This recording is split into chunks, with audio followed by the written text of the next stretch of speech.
buenos días, muy buenas tardes o muy buenas noches o a la hora que estés viendo este video. El día de hoy vamos a ver la segunda y última parte de este tutorial básico de VHDL. Y comenzamos viendo lo que son los tipos de objetos de datos. Que tú más bien, si ya sabes un poco de VHDL, los debes de conocer como constantes, variables o señales. Una constante, como su nombre lo dice, toma un único valor. Puede ser declarada en cualquier parte del programa, ya sea entidades, arquitecturas, procesos o paquetes. Mientras que la señal puede ser modificada cuando sea necesario, o sea, no hay restricción ahí. Pero solamente pueden ser declaradas dentro de procesos o subprogramas.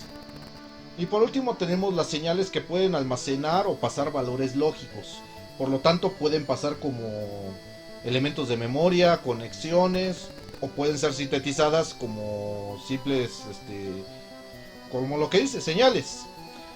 Son declaradas normalmente antes del begin, es decir, donde empieza la arquitectura. Estos objetos son muy necesarios para hacer un programa en VHDL.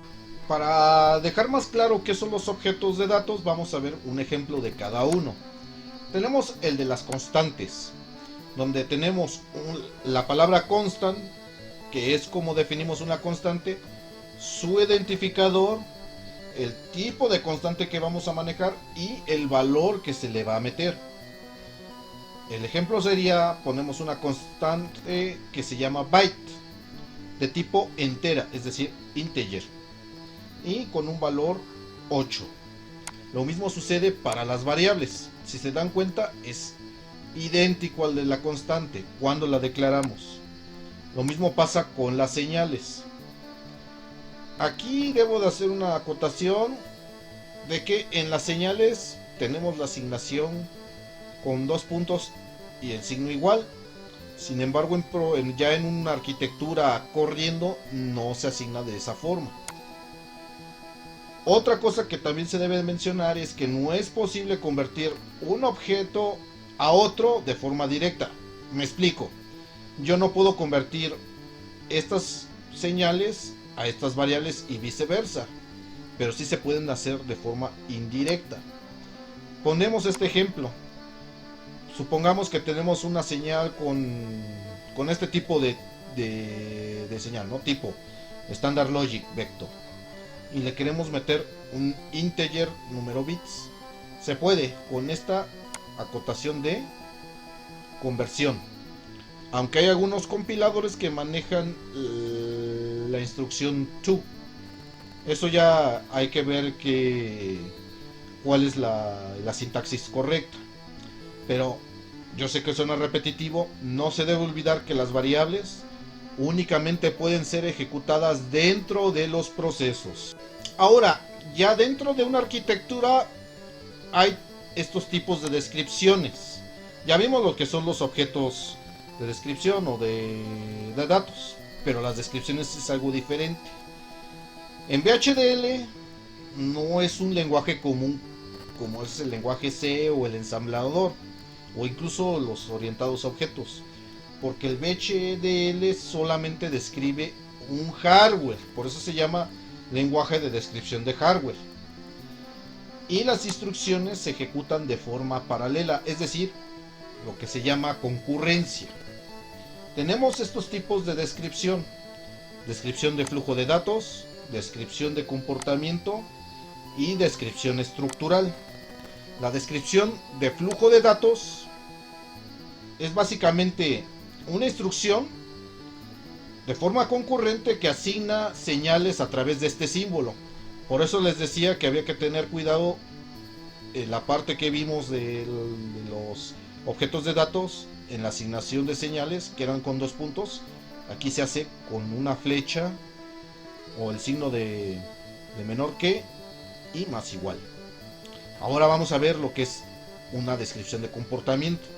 Se encarga de hacer secuencial nuestras instrucciones. Ya sé que dije que en VHDL se ejecutan de forma paralela, pero a veces eso no es posible o no nos sirve, y necesitamos de que las instrucciones sean ejecutadas de forma secuencial. Por eso utilizamos la sentencia process. En una forma estructural ya es un poco más compleja porque manejan diseños jerárquicos. Y esto es más utilizado para cuando ustedes quieren hacer algún tipo de paquete o componente.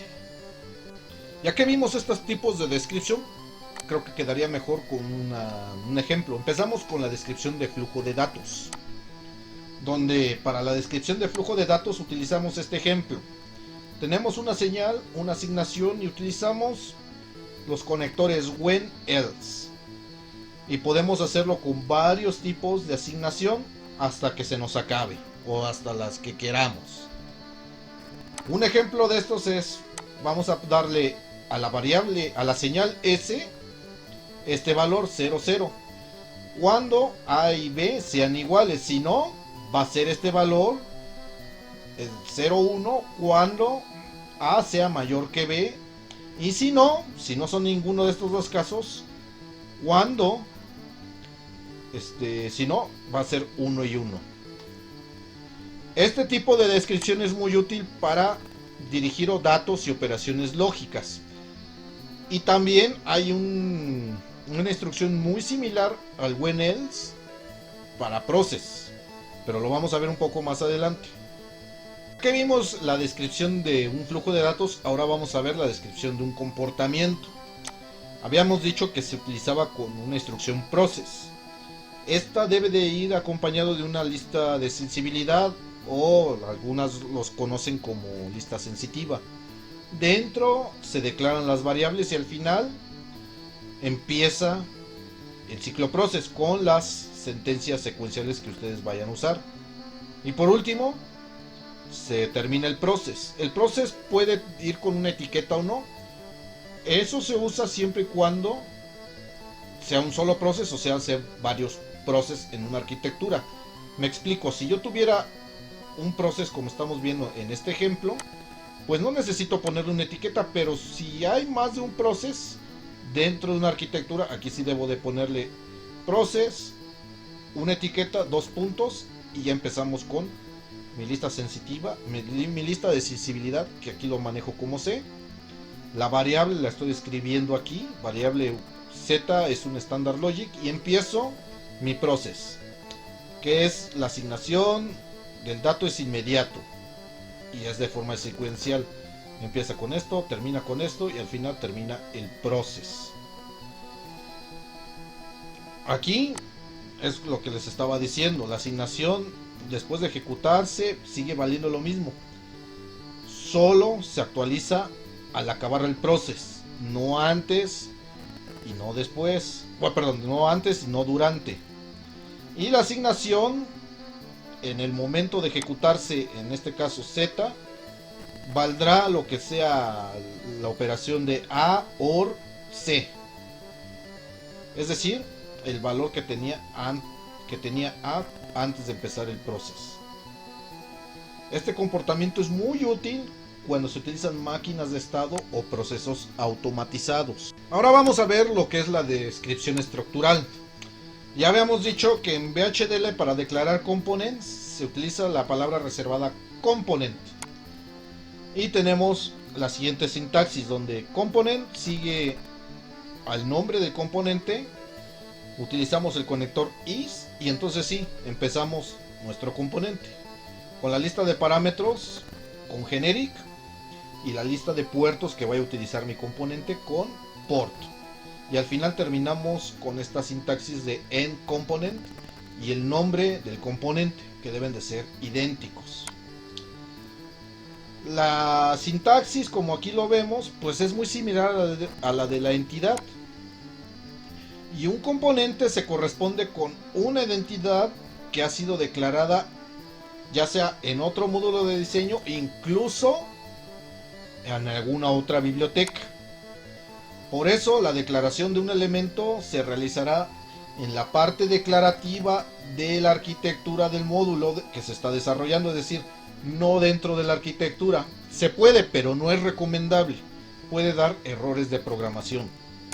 Ahora vamos a ver un ejemplo de la descripción estructural previamente explicada, en donde tenemos el componente y vamos a utilizar un multiplexor. Aquí en genérico declaro las variables, las integrales o variables enteras que va a manejar mi componente. Y tenemos las entradas y salidas. Este componente debe de ser referenciado y aquí ponemos un ejemplo de la... Le llaman referenciación, pero no me gusta esa palabra. Vamos a poner citando el componente.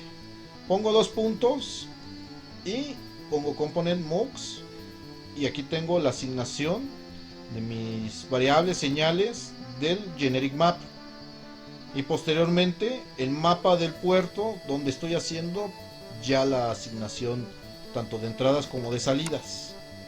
La referencia de componentes consiste en copiar en la arquitectura aquel componente, como aquí lo estoy haciendo, que se quiera utilizar y puede ser tantas veces como sea necesario para construir el diseño dentro de la arquitectura. Otro tema que también se debe de mencionar en este tutorial, que de hecho ya lo hice anteriormente, es el de los paquetes.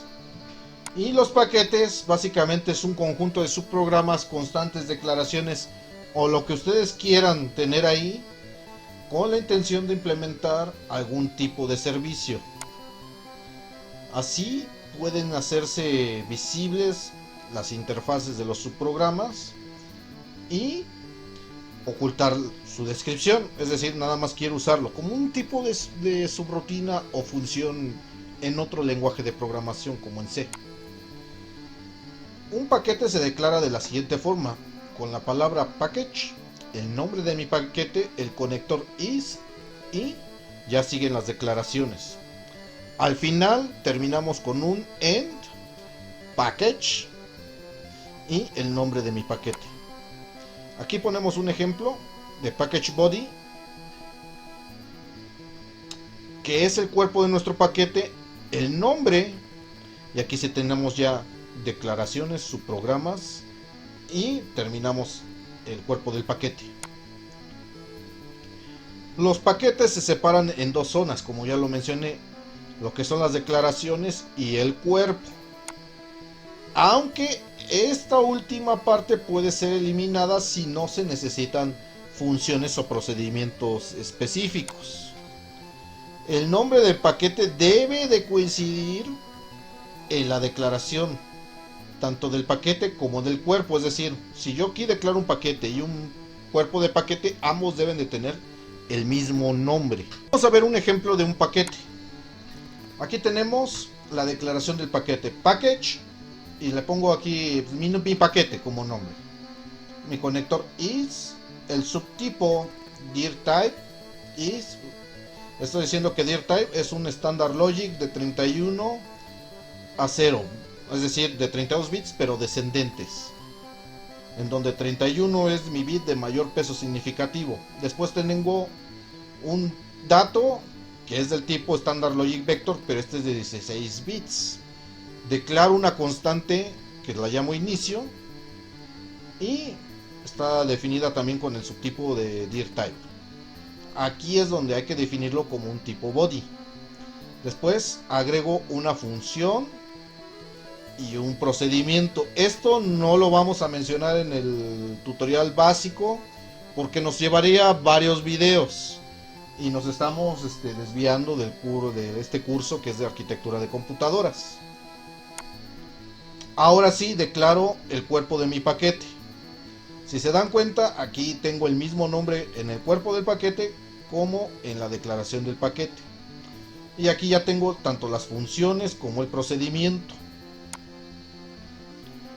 Para acceder a los tipos creados del paquete se debe de indicar el nombre del paquete seguido del elemento que se desea utilizar, ya sea separados por un punto. Aquí tenemos el ejemplo.